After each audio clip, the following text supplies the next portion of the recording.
केवल मात्र कोई एक दोषी है तो वो सामी का सरपंच दोषी है, कोई समाज दोषी नहीं है, कोई व्यक्ति दोषी नहीं है। मैं दांतारामगढ़ की उपखंड अधिकारी, संबंधित इस अलॉटमेंट से जुड़े हुए अधिकारी, उन सब पर भी एक प्रश्न खड़ा करता हूँ कि जब गुमराह करके हमें तो विलेन साबित करने की कोशिश की। मैं आश्चर्य होता है मुझे कि वह सरपंच जी अपनी जबान से 6 महीने कहते हैं, 6 महीने पहले कहते हैं कि मैं रणवा समाज का आदर करता हूं, मैं उनकी पूरी पीढ़ियों के बारे में जानता हूं, और 6 महीने बाद वो कहते हैं हजारों साल पहले कोई आया होगा, आया था कि नहीं आया था ये भी मुझे पता नहीं है। और कि जब किसी ज़मीन का अलॉटमेंट किसी उद्देश्य विशेष के लिए हो और उस उद्देश्य से भटककर छिपकर किसी प्रकार की गतिविधि करना, निश्चित रूप से समाज को बुलावे में रखना है, समाज को अंधेरे में रखना है और अपने आप को कहीं न कहीं स्वाभिमान नहीं, अहंकार को पूरा करने का काम है। किसी की आस्था को ठेस पहुंचाने का काम करे, ये निहायत रूप से गलत है। बिना जानकारी के किसी व्यक्ति विशेष द्वारा रात के अंधेरे में किसी गतिविधि को करना, वो अपने आप को सस्पेक्ट करता है, उस काम करने वाले व्यक्ति को सस्पेक्ट करता है, और उस सस्पेक्शन के कारण जिस प्रकार की भ्रांति समाज में फैली, मुझे लगता है इसका कानून कोई हाथ में लेता है तो उसका विरोध करने का अधिकार भी समाज का जागरूक मानसिकता के हर व्यक्ति का दायित्व है। आपस में लड़ें, ऐसा किसी का कोई भाव नहीं है, केवल मात्र इतना भाव है कि आप कानून सम्मत काम करें। और सांगलिया गांव में आयोजित इस प्रेस कॉन्फ्रेंस में हमारे बीच उपस्थित वीर तेजा सेना के प्रदेश अध्यक्ष भाई श्री राम जी, वीर तेजा सेना के महामंत्री भाई सचिन जी, सम्मान्य बेगाराम जी, सम्मान्य बजरंग जी, सम्मान्य गिरधारी जी, सम्मान्य ज्ञानाराम जी, सम्मान्य लेगा जी, और इस प्रेस वार्ता के विषय को समझने के लिए आए हुए यहाँ उपस्थित सारे संभ्रांत नागरिकगण, माताएं, बहनें, मैं प्रेस के साथियों को कुछ बातें बहुत स्पष्ट करना चाहता हूँ। समाज ने जब किसी व्यक्ति के लिए किसी कार्यक्रम की रचना होती है तो उसमें समाज एक साथ बैठकर किसी प्रकार का निर्णय करता है। मैं शेखा जी के प्रति आदर का भाव प्रकट करता हूं, तेजा जी की धरती को प्रणाम करता हूं,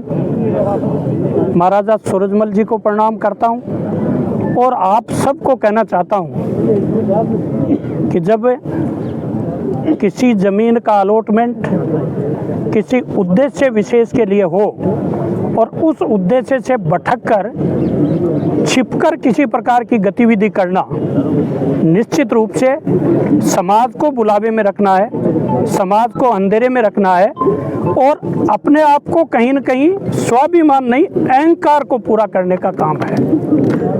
व्यक्ति अपने जीवन में स्वाभिमान के साथ जिए, ये हर व्यक्ति के जीवन का आदर्श होता है, लेकिन वो उस स्वाभिमान को अहंकार में बदल ले और अहंकार में बदल करके किसी की आस्था को ठेस पहुंचाने का काम करे, ये निहायत रूप से गलत है। शेखा जी की इस मूर्ति के प्रकरण में राजपूत समाज के मैं उन सारे लोगों को इस बात का साधुवाद देता हूं जिनको इस पूरे प्रकरण की जाने अनजाने में किसी प्रकार की जानकारी नहीं थी।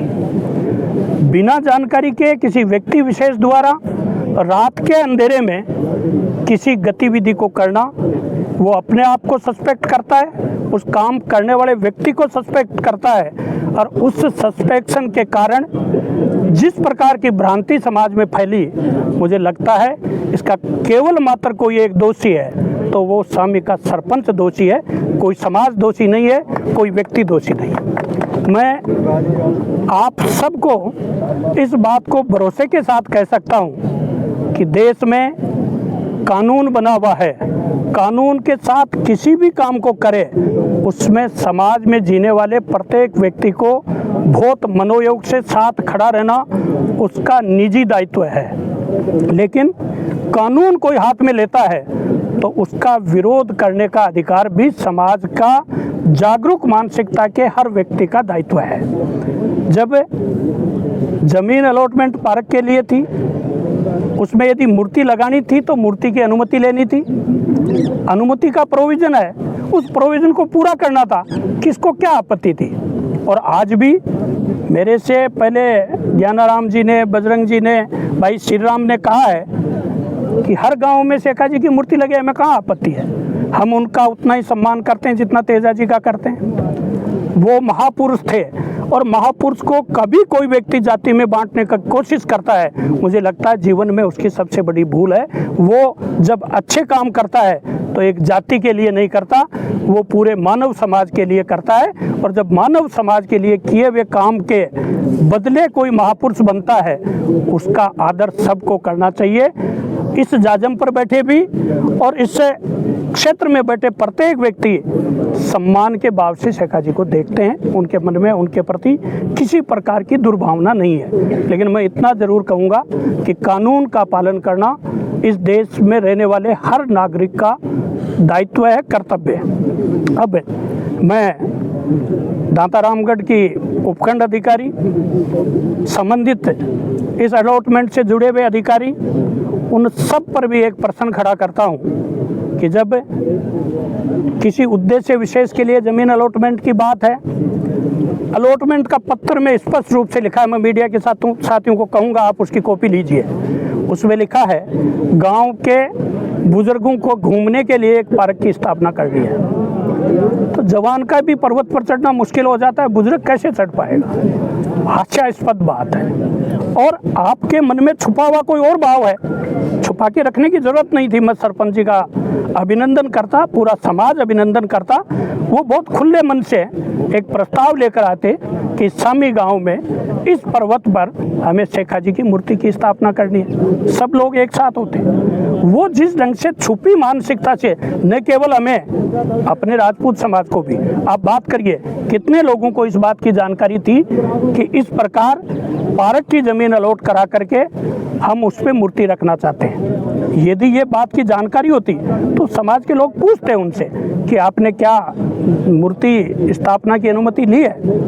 कब कोई मूर्ति स्थापना की जाती है, भूमि पूजन होता है, श्रेष्ठ मुहूर्त देखा जाता है, समाज के अच्छे लोगों को बुलाया जाता है और उनकी उपस्थिति में होता है। ऐसी क्या आन पड़ी कि उन्होंने ये करते उनको करना पड़ा? फिर भी मैं ये विश्वास पूर्वक कह सकता हूँ कि इस सीकर जिले के लोग, शेखावाटी के लोग इतने संभ्रांत हैं कि वो कभी भाईचारा नहीं बिगड़ने देंगे। हम सब आपस में भाई भाई हैं। इंसान की उत्पत्ति के बाद जब उत्पत्ति हुई तो हम सब के पूर्वज कहीं एक जगह से निकले और उत्पत्ति होते होते हम इस स्थान पर आकर खड़े हैं। इसका मतलब ये नहीं है कि भाई भाई से लड़े, समाज के लोग आपस में लड़ें, ऐसा किसी का कोई भाव नहीं है। केवल मात्र इतना भाव है कि आप कानून सम्मत काम करें और कानून सम्मत काम करने में एक दूसरे का हर कोई आदर करे, किसी का अनादर करने की कोशिश नहीं करे। पर निहित स्वार्थ में एक व्यक्ति मैं पुनः सरपंच कैसे बन सकता हूँ, मैं राजनीति के अगले पायदान पर समाज में उभर कर आगे कैसे जा सकता हूँ, छुपकर वार करने वाला कभी ऐसा नहीं कर सकता।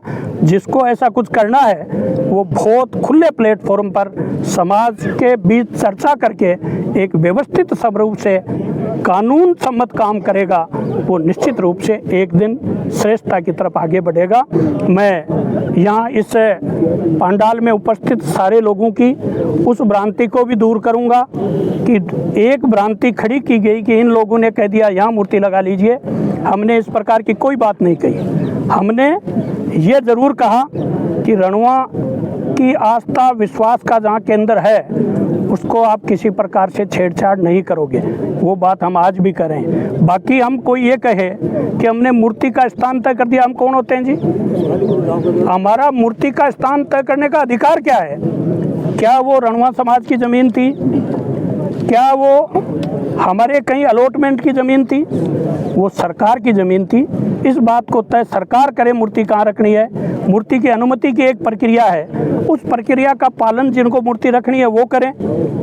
हमारा कहीं सहयोग चाहिए किसी काम में तो हम समाज में रात दिन जीते हैं, हर समाज के लिए हम काम करते हैं, हमारे उस काम में किसी प्रकार की कोई आपत्ति नहीं है। लेकिन किसी व्यक्ति के नाम से गुमराह करके हमें तो विलेन साबित करने की कोशिश की। मैं आश्चर्य होता है मुझे कि वह सरपंच जी अपनी ज़बान से 6 महीने कहते हैं, 6 महीने पहले कहते हैं कि मैं रणवा समाज का आदर करता हूं, मैं उनकी पूरी पीढ़ियों के बारे में जानता हूं, और 6 महीने बाद वो कहते हैं हज़ारों साल पहले कोई आया होगा, आया था कि नहीं आया था ये भी मुझे पता नहीं है।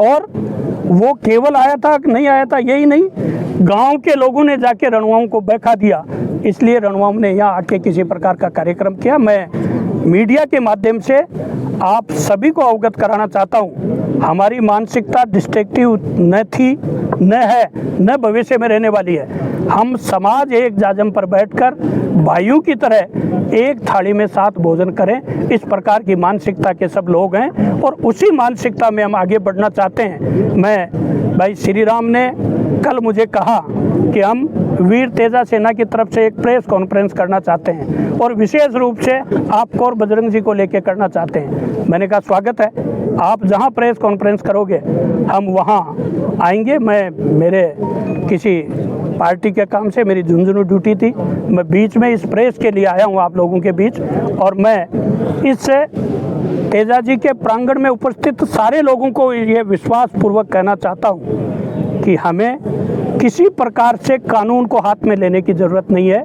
कानून अपना काम करता है, हम शांतिपूर्ण ढंग से, समाज विभक्त नहीं हो, समाज एकजुट रहे, समाज एक जाजम पर रहे, समाज एक मन रहे और सर्व समाज के लोग एक मुखी होकर समाज को आगे बढ़ाने की गति दे सकें। मैं आपको ये भी कहना चाहता हूं कि जब हमने सवामणि का आयोजन किया, केवल मात्र हमारा उसमें हेतु था कि इस रणवा कुलम में सामाजिक बुराइयों को दूर कैसे कर सकें, कमज़ोर तबके के बच्चों को पढ़ा करके हम आगे कैसे ला सकें और हम समाज को, अन्य समाज आपस में प्रतिस्पर्धा के साथ आने वाली पीढ़ी को सही दिशा कैसे दे सकें, इसके लिए हमने वह आयोजन किया था। हमारा कोई आयोजन का हेतु, कोई लोग, ये लोग किसी प्रकार की बात सोचते होंगे, हमारा ऐसा कोई हेतु कभी था नहीं, न है आज, न भविष्य में कभी रहेगा। मैं मीडिया के साथियों को भी इस बात का साधुवाद दूंगा कि आपने बहुत संयम के साथ सही सही बातें समाज के सामने प्रस्तुत करने का प्रयास पहले भी किया है, आगे भी आप करते रहेंगे। मैं आप सब के प्रति साधुवाद ज्ञापित करता हुआ मेरी बात पूरी करता हूँ। धन्यवाद। बहुत बहुत धन्यवाद सभी मीडिया के साथियों का हृदय से आभार। आपने भी अपनी सकारात्मक भूमिका निभाई। एक बार सभी साथी बैठ रहे हैं।